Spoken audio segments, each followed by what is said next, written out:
Hello बच्चों, welcome to अशिप्ता education point. और पढ़ रहे हो? मन लगा के पढ़ो। हम लोगों ने पहले पढ़ा था कि एसिड मेटल के साथ रिएक्ट करता है तो सॉल्ट और हाइड्रोजन गैस बनाता है। सेम अगर एसिड बेस के साथ रिएक्ट करेगा तो भी हाइड्रोजन गैस ही बनेगी और सॉल्ट ही फॉर्म होगा। तो सारे मेटल्स के साथ ऐसा पॉसिबल नहीं है। इसके बाद हमें जो पढ़ना है वो देखते हैं। हमें पढ़ना है कि कैसे एसिड रिएक्ट करता है मेटल कार्बोनेट और मेटल हाइड्रोजन कार्बोनेट के साथ। तो इससे पहले कि हम ये पढ़ें कि कैसे रिएक्शन होता है, सबसे पहले ये समझ लो कि मेटल कार्बोनेट और मेटल हाइड्रोजन कार्बोनेट होते क्या है। मेटल कार्बोनेट जो होगा उसमें मेटल होगा, कार्बन होगा और ऑक्सीजन होगा। इसी तरह से मेटल हाइड्रोजन कार्बोनेट में मेटल होगा, कार्बन होगा, ऑक्सीजन होगा और साथ में हाइड्रोजन भी होगा। तो ये दोनों कैसे रिएक्ट करते हैं एसिड के साथ, चलो देखो। तो इसके लिए हमने एक एक्टिविटी की। हमने इसमें 2 टेस्ट ट्यूब लिए और दोनों टेस्ट ट्यूब पे लेबल लगा दिया। एक पे ए लगा दिया, एक पे बी लगा दिया। ये देखो, एक टेस्ट ट्यूब ये है, इसमें हमने लेबल ए लगाया। ठीक है, इस टेस्ट ट्यूब को हमने जो है इससे स्टैंड के साथ जो अटैच कर दिया है और इसमें हमने डाला है सोडियम कार्बोनेट। कितना डाला है? 0.5 ग्राम सोडियम कार्बोनेट डाला है और इसमें हमने डाला कुछ sulphuric acid, sorry hydrochloric acid डाला। तो जब इसमें HCl ने सोडियम क्लोराइड के साथ रिएक्शन किया तो इसमें कोई गैस फॉर्म हुई। तो ये गैस क्या फॉर्म हुई, इसको पता करने के लिए हमने क्या किया, एक टेस्ट ट्यूब और लिया। इसमें लाइम वाटर था और इसमें एक डिलीवरी पाइप ट्यूब, ये देखो डिलीवरी ट्यूब है ना, ये जिस पे लेवल ए लगा है उस वाले टेस्ट ट्यूब से हमने जो है इसको अटैच किया और ये लाइम वाटर वाले में लिया। तो जो गैस इसमें फॉर्म होगी इस रिएक्शन में टेस्ट ट्यूब ए में, वो इस डिलीवरी पाइप के थ्रू इस लाइम वाटर में आएगी। तो क्या होगा, तो ये जो भी गैस इसमें फॉर्म हुई है वो क्या करेगी, इसमें जो क्लोरियम कैल्शियम हाइड्रोक्साइड है उसमें क्या हुआ, वो घुल गई और ये जो कैल्शियम हाइड्रोक्साइड था इसका कलर कैसा हो गया, मिल्की वाइट हो गया। तो देखो ये रिएक्शन जो है इसको हम ऐसे भी लिख सकते हैं कि जो टेस्ट ट्यूब ए था इसमें हमने क्या डाला, सोडियम क्लोराइड डाला था, सोडियम कार्बोनेट डाला था। तो सोडियम कार्बोनेट Na2CO3 डाला और उसमें हमने हाइड्रोक्लोरिक एसिड डाला। उसके बाद ये हाइड्रोक्लोरिक एसिड इन दोनों ने जब आपस में रिएक्शन किया तो क्या फॉर्म किया, NaCl जो सॉल्ट है, कॉमन सॉल्ट, और साथ में H2O वाटर और प्लस कार्बन डाइऑक्साइड गैस, ये फॉर्म की। इसके बाद हमने जो है सेम इसी तरह से एक और रिएक्शन देखा टेस्ट ट्यूब बी में, जिसमें हमने लिया था सोडियम हाइड्रोकार्बोनेट NaHCO3 ये लिया था। उसमें जब हमने हाइड्रोक्लोरिक एसिड डाला तो इन दोनों के बीच में जब रिएक्शन हुआ तो वहाँ से भी NaCl बना, H2O बना और CO2 गैस निकली। ठीक है, ये तो दोनों टेस्ट ट्यूब में रिएक्शन हुआ। और इसके बाद ये जो लाइम वाटर था इसमें क्या हुआ, इसमें लाइम वाटर था CaOH2। इसमें जब हमने कार्बन डाइऑक्साइड पास की तो इससे क्या हुआ, इसमें जो फॉर्म हुआ वो था वाइट प्रेसिपिटेट और क्या फॉर्म हुआ, वाटर। तो ये जो वाइट प्रेसिपिटेट फॉर्म हुआ ये क्यों हुआ, क्योंकि इसमें जो है कार्बन डाइऑक्साइड है और इसमें जो कैल्शियम हाइड्रोक्साइड था उसका कलर कैसा हो गया, एकदम वाइट हो गया, मिल्की वाइट हो गया।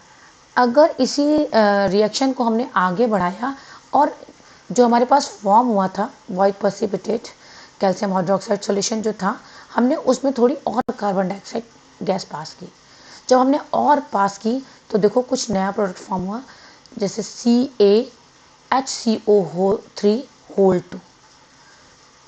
तो जैसे लाइम स्टोन है, चौक है, मार्बल है, ये अलग अलग फॉर्म है कैल्शियम कार्बोनेट के। जितने भी मेटल कार्बोनेट होते हैं और हाइड्रोजन कार्बोनेट होते हैं ये रिएक्ट करते हैं एसिड के साथ तो हमेशा क्या फॉर्म करेंगे, एक सॉल्ट बनाएंगे, कार्बन डाइऑक्साइड गैस फॉर्म होगी और वाटर निकलेगा। तो ये जो रिएक्शन है अगर हमें इसे समराइज करना हो तो हम इसे कैसे कर सकते हैं, हम इसे कर सकते हैं मेटल कार्बोनेट या मेटल हाइड्रोजन कार्बोनेट। ये जब एसिड के साथ रिएक्ट करेगा तो सॉल्ट फॉर्म होगा, कार्बन डाइऑक्साइड बनेगी और वाटर बनेगा। इसके बाद हम देखते हैं कि कैसे एसिड और बेस एक दूसरे के साथ रिएक्ट करते हैं। तो देखो इसको भी समझने के लिए हमने क्या किया, हमने एक एक्टिविटी की एक्टिविटी में हमने क्या किया, हमने लिया 2 ml NaOH सॉल्यूशन एक टेस्ट ट्यूब में, और उसमें हमने ऐड किया जो है, उसमें हमने ऐड किया कुछ ड्रॉप, 2 ड्रॉप डाली फेनेफ्थलीन सॉल्यूशन की। ये जो फेनेफ्थलीन सॉल्यूशन होता है ये बेसिक सॉल्यूशन को टेस्ट करने के लिए होता है फिलहाल। तो क्या होगा, क्या इसका सॉल्यूशन का कलर चेंज होगा? हाँ, ये जो फेनेफ्थलीन है अगर हम इसे बेस सॉल्यूशन में डालते हैं तो इसका कलर कैसा हो जाता है? पिंक हो जाता है। अगर फिर हमने इसमें ऐड किया कुछ HCl डाला, जो सॉल्यूशन था हमने ड्रॉप करके उसमें HCl डाला, तो जब हमने HCl डाला तो इसमें जो है रिएक्शन में कुछ रिएक्शन हुआ और इसका कलर चेंज हो गया। पहले जो इसका हमने NaOH डाला था कलर पिंक हो गया था, अब वो कलर लेस हो गया। क्यों? क्योंकि जब बेसिक सॉल्यूशन में हमने एसिड डाला तो वो न्यूट्रलाइज हो गया, है ना। फेनेफ्थलीन जो है के उसके बाद जो कलर चेंज हो गया था, जो फेनेफ्थलीन डालने की वजह से आया था, एसिड डालने से वो कलर चेंज हो गया। अब हमने इसमें कुछ ड्रॉप NaOH फिर डाला, मिक्स किया, तो ये क्या कह रहा है कि क्या जो पिंक कलर है फेनेफ्थलीन में फिर रिअपेयर हो जाएगा? हाँ, बिल्कुल हो जाएगा, है ना। ये जो ऊपर की एक्टिविटी थी, है ना, इसमें जो है हमने ऑब्जर्व किया कि जो इफ़ेक्ट होता है बेस का वो न्यूलीफाइड हो जाएगा अगर हम उसमें एसिड डालेंगे तो ये रिएक्शन है, इसको हम इस तरह से लिख सकते हैं कि NaOH प्लस HCl। NaOH क्या है? बेस है, और HCl क्या है? हाइड्रोक्लोरिक एसिड है। तो अगर हम बेस में एसिड डालेंगे तो क्या बनेगा? NaCl plus H2O, salt form होगा और वाटर फॉर्म होगा। ये रिएक्शन अगर होता है एसिड और बेस के बीच में तो हमेशा हमें सॉल्ट और वाटर ही मिलेगा। तो इसको हम कहते हैं न्यूट्रलाइजेशन ऑफ रिएक्शन। जनरल में एक न्यूट्रलाइजेशन रिएक्शन को हम किस तरह से लिख सकते हैं? हम लिख सकते हैं बेस प्लस एसिड, ये क्या फॉर्म करेगा? सॉल्ट और वाटर। ठीक है, आगे देखते हैं कि ये जो रिएक्शन है मेटालिक ऑक्साइड का एसिड के साथ, तो वो कैसे होता है। तो देखो हमने क्या किया, थोड़े अमाउंट में कॉपर ऑक्साइड लिया एक बीकर में, और उसमें हमने डाला कुछ हाइड्रोक्लोरिक एसिड धीरे धीरे। तो जो कलर था उस सॉल्यूशन का क्या जो है क्या होगा, वो जो कॉपर ऑक्साइड का कलर था वो चेंज होगा।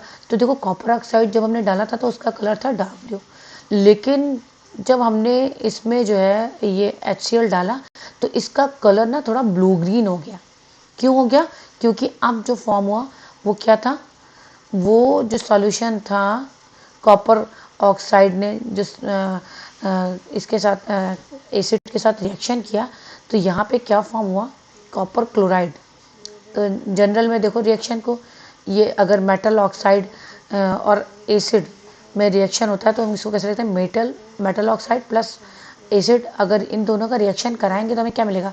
सॉल्ट मिलेगा और वाटर मिलेगा, है ना। तो इसके बाद अगर देखो इसी रिएक्शन को अगर हम नॉन मेटालिक ऑक्साइड से करें बेस के साथ तो क्या होगा?